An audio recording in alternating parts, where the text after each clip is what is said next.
God hates pride. He hates it.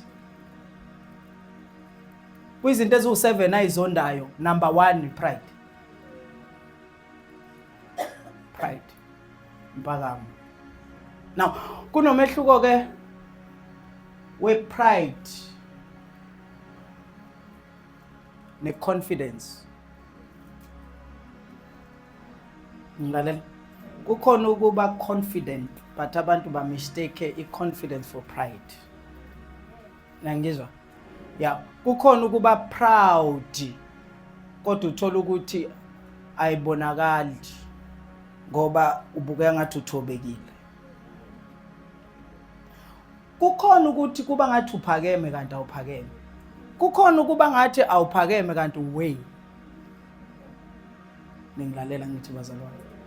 God hates pride. Pride impakamo.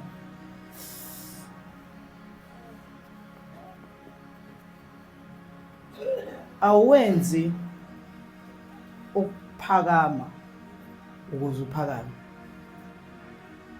Uphakeme ingakho wenza ukuphakama.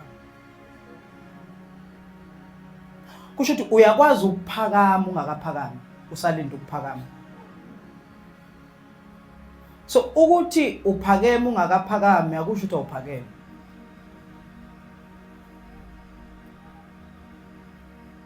Ngoba kuyenze kuphakame kodwa ungaphakami ngoba ayikakabi khona into ezokwenza ukuthi uphakame. Umubuza umuntu ethi wazi waphakama usibanibani wayengeve ngenjena, no, wayiphakeme vese. Ayikho into eyayiveza. Because ukuphakama it's not an action, ukuphakama it's a state. Impakamo akuyona into yenzayo, impakamo into obayiyo. So it's a state of your heart. Uma uphakeme uphakama enhlizweni. Awuphakami ngezenzo. Izenzo zisuke seyibonwa abantu kodwa inhliziyo ula uJehova hlala khona. So uyaphakama ungakaphakami.